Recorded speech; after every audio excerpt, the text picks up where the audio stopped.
سوال کرتے ہیں کیا سیدنا حضرت معاویہ رضی اللہ تعالی عنہ کی وفات دوبیلہ پھوڑے سے ہوئی، جو مسلم شریف کی روایت کے مطابق منافقین کی علامت تھی؟ جواباً عرض ہے کہ مسلم شریف میں غزوہ تبوک سے واپسی میں ایک واقعہ پیش آیا کہ منافقوں کا ایک گروپ تھا 12 لوگوں کا، اس نے نبی اکرم علیہ الصلاۃ والسلام کی اونٹنی پر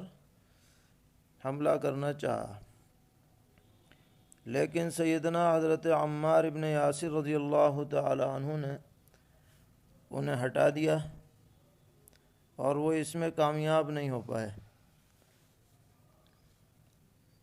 تو اس وقت نبی اکرم علیہ السلام نے ارشاد فرمایا تھا کہ یہ جو 12 لوگ ہیں ان میں سے 8 لوگوں کے لیے دوبیلہ کافی ہے، اور پھر اس کی تشریح فرمائی کہ سراج من نارن، یہ آگ کا چراغ ہے جو یظہر من اکتافہم حتی ینجم من صدورہم، کہ ان کے کندھوں کی طرف سے داخل ہوگا، ظاہر ہوگا اور سینوں کی طرف سے نکل جائے گا۔ ایسا دوبیلہ ان کو نکلے گا، دوبیلہ کہتے ہیں بڑے پھوڑے کو۔ تو یہ جو روایت ہے یہ صحیح روایت ہے، اور اس روایت میں ان 12 لوگوں کے نام ذکر نہیں کیے گئے ہیں۔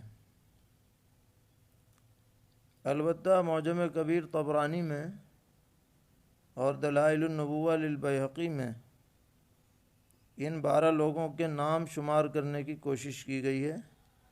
زبیر ابن بکار اور ابن ابی اسحاق کے حوالے سے۔ تو جن لوگوں کا انہوں نے نام ذکر کیا ہے اس میں کہیں بھی سیدنا حضرت معاویہ رضی اللہ تعالی عنہ کا ذکر نہیں ہے ان ناموں میں، لیکن روافض نے یہ تلبیس کی کہ حضرت معاویہ رضی اللہ تعالی عنہ کی وفات کے سلسلے میں انہیں ایک روایت مل گئی حضرت ابو بردہ کے حوالے سے کہ وہ فرماتے ہیں کہ میں حضرت معاویہ رضی اللہ عنہ کے پاس گیا اور ان کے پیٹھ میں زخم تھا اور اسی زخم میں ان کی وفات ہوئی، اور میں نے خود وہ زخم دیکھا۔ تو اس روایت کو روافض نے حضرت معاویہ رضی اللہ تعالی عنہ کے بغض میں ان 12 لوگوں کے ساتھ جوڑ دیا، حضرت حذیفہ رضی اللہ تعالی عنہ کی روایت کے ساتھ، اور یہ کہا کہ حضور نے جو دوبیلہ کا تذکرہ کیا تھا وہ علامت حضرت معاویہ رضی اللہ تعالی عنہ میں ظاہر ہو گئی، حالانکہ یہ سراسر تلبیس ہے، اس لیے کہ کسی صحیح روایت میں ان 12 لوگوں میں حضرت معاویہ رضی اللہ عنہ کا نام بھی نہیں ہے۔ دوسری بات یہ ہے کہ یہ دوبیلہ پھوڑا ہے، اور اس پھوڑے کے بارے میں بعض روایتوں میں صحیح سند سے یہ بات منقول ہے کہ نبی اکرم علیہ السلام نے فرمایا کہ جو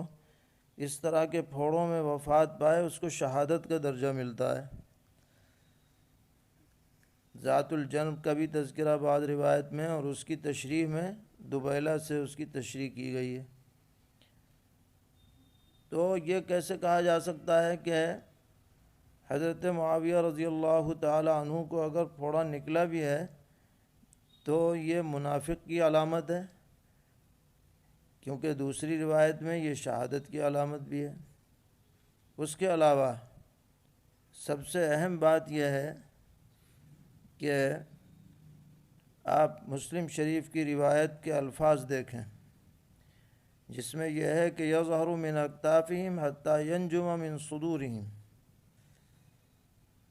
کہ وہ پھوڑا پیٹھ سے شروع ہو کر سینے کی طرف سے ظاہر ہوگا،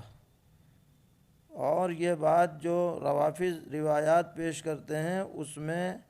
صرف حضرت معاویہ رضی اللہ عنہ کے پیٹھ کی طرف پھوڑے ہونے کی بات ملتی ہے، سینے کی طرف پھوڑے ہونے کی بات کسی روایت میں نہیں ہے،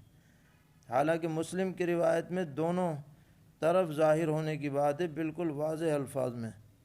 تو یہ علامت اگر اسے صحیح مان بھی لیا جائے تو یہ علامت حضرت معاویہ رضی اللہ عنہ میں ہرگز پائی نہیں گئی. چنانچہ طبقات ابن سعد میں روایت ہے کہ حضرت ابو بردہ رضی اللہ عنہ نے جو آپ کا زخم دیکھا تو پیچھے جا کر کے دیکھا، تحولہ کے الفاظ اس میں آئے ہیں. اگر مسلم شریف والی علامت ہوتی تو سامنے نظر آنا چاہیے تھا. الغرض یہ سراسر تلبیس ہے اور دھوکے بازی ہے، اور حضرت معاویہ رضی اللہ تعالی عنہ سے بغض کی نشانی ہے. کسی بھی سچے مومن کو ایسی باتوں سے دھوکے میں نہیں پڑنا چاہیے. امت کا، اہل سنت والجماعت کا پورا طبقہ حضرت معاویہ رضی اللہ تعالی عنہ کو صحابی مانتا ہے، اور صحابی ہونے کی حالت میں ان کی زندگی اور صحابی ہی ہونے کی حالت میں ان کی وفات کا قائل ہے. اور یہ سب پروپیگنڈے اور اعتراضات اور جو دریدہ دہنیاں ہیں، ان سے ہر آدمی کو بچنے کی ضرورت ہے. اللہ تعالیٰ سب کی حفاظت فرمائیں، اور جو غلط فہمی میں مبتلا ہیں اللہ تعالیٰ ان کو بھی صحیح رہنمائی عطا فرمائیں اور ضلالت سے بچائیں.